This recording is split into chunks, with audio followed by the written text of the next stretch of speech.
Welcome, beautiful Paris Saint Germain family. We're here to talk about yesterday's pretty much 10 out of 10 performance. I don't care about the goal in the second half and everything, was because the game ended in the 50th minute. When you end the game, when the game is finished, when the opponent wants to rage quit after 50 minutes, you know you've done a great job. And I will always prioritize the first half rather than the second half. The second half is always a reaction to the first half. So you performing good in the second half.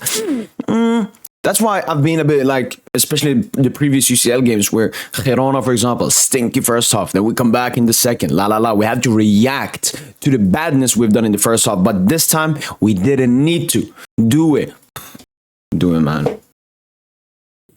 That assist, Barcola opens up the score. And then Vitinha pass to Barcola. Damn booze. And then damn booze. And then damn booze. It was a perfect night. I want us to perform like this again. I'm very confident in this team. I've always been confident in Paris Saint Germains, and I wouldn't even say we're overperforming. We're just performing at our level. This is Stuttgart. I said it before the game. We're facing a team filled of NPCs. If we do not thrash them, like I was seeing people say, "Oh, we should go for a draw." Stuttgart, they're fighting for survival.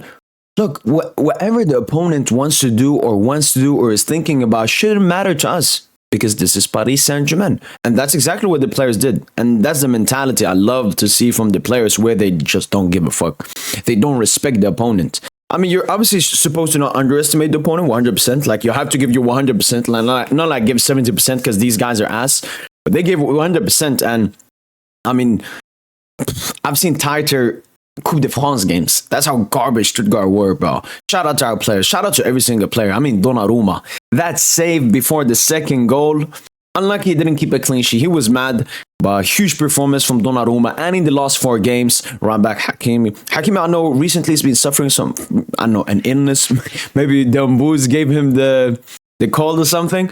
But Hakimi, once again, a great performance. Lucas Hernandez starting in a big UCL game and performing like this. He's still not his 100% best, but that just talks about how good Lucas Hernandez is when he is at 100 best. The centre-back partnership, like as I always liked it, like Pacho more. Felt like sometimes he was cleaning up a little bit for Marquinhos, but enjoyed that. And Marquinhos actually won an incredible second ball for the Dembouz hat-trick goal that I remember after rewatching the game. In the midfield, Neves, Warren, Vitinha, I was finally happy with all the midfield 3. I didn't feel like, oh, this guy. No, everyone, and especially Vitinha, man, he was balling. And maybe Vitinha always just waits until the important games, because I remember Vitinha from last season. When Vitinha started to be Vitinha in the UCL last season, it was after that last game versus Dortmund in Champions League group stages. Now he did the same. So I'm preparing myself for a huge knockout tournament for my boy Vitor Ferreira and the attack.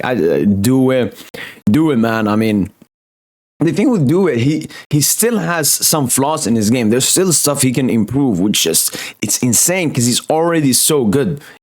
And like before, I talked about his arrogance and stuff.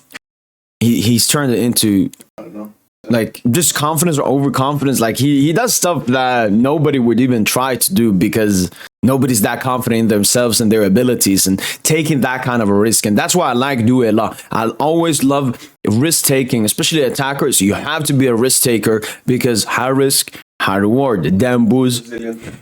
I've talked enough about Dembele, I feel like, but a hat trick. He has like 11 goals in 8 games. The way he's been performing, I mean, he's clearly been the best player in 2025. I want to Do It ever since, like, what was it, like after the Bayern games, or like end of November or something like that. Beginning of November, he's been the best player in the world because he's been performing in every single game, scoring huge goals in huge games.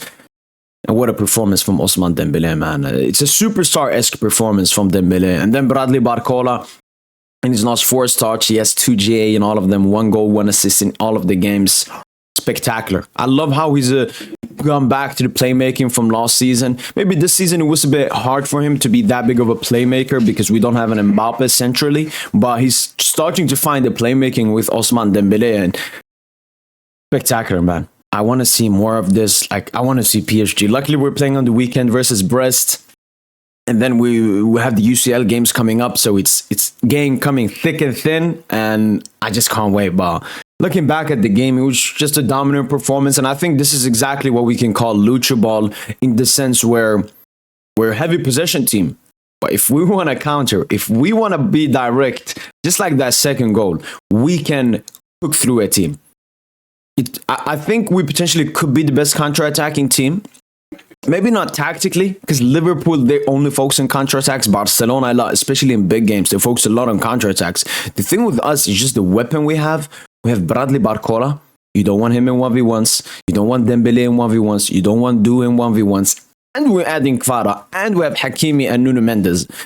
Just unstoppable, especially with that midfield, because our midfield three, the thing I like about it is so complete. They can do everything. Warren can do everything. They're all box-to-boxes. Vitinha is a box-to-box. Warren is a box-to-box. Neves is a box-to-box. We don't play with a 6. We don't play with the offensive 8. We don't play with a 10. We play with 3 8s. And now we're seeing the absolute strength of it. That's why I hate a little bit at the beginning of season-wise. Like, Lucha played them all as 6s pretty much. It was all about possession and U-shape and all of this. No directness, no counter-attack. But the vibe has never been better. Yeah, I mean, even when we were losing to Bayern and everything, I still believed in my team winning the UCL. Now, I believe in it so much. More than last season, definitely. I mean, last season, I believed in it until Mbappe fucked up the season by agreeing to Madrid mid-season. That was one of the most disgusting stuff I've seen from a PSG player. And all of the most disgusting stuff were made, obviously, by Mbappe. But now having Dembouz as our superstar, it just feels like such an upgrade on every single area. Like, Dembele is a better player. Dembele is a better playmaker. I would even say Dembele is a better goal scorer. Let's see how we end the season. That's when we can, like, fully say it. But so far, he's been better than Mbappe. Mbappe was mostly stat padding last season and was horrific in the Champions League group stage. Only 1 non-penalty goal. Dembouz got 4. Dembouz, man. Dembouz, man. So, and then he's a leader as well. When he received that MVP award, we watched the video. All the players love him. Nobody loved Mbappe. I think they like respected him, and you want to be around top players like Mbappe, but nobody actually liked him as a friend or something, of how arrogant and disgusting he is. But you know what? Let's not talk about him. Let's talk about the best and most beautiful club in the world. Let's just see what goes. Let's see what happens. Let's see the Brest game. Let's see Le Mans game. Let's see, is it Lyon? And then obviously Brest or Monaco in the Champions League. I can't wait. I can't wait. I can't wait. That's been it from boy PSG. Hopefully guys have enjoyed this video. And as usual, allez, Paris.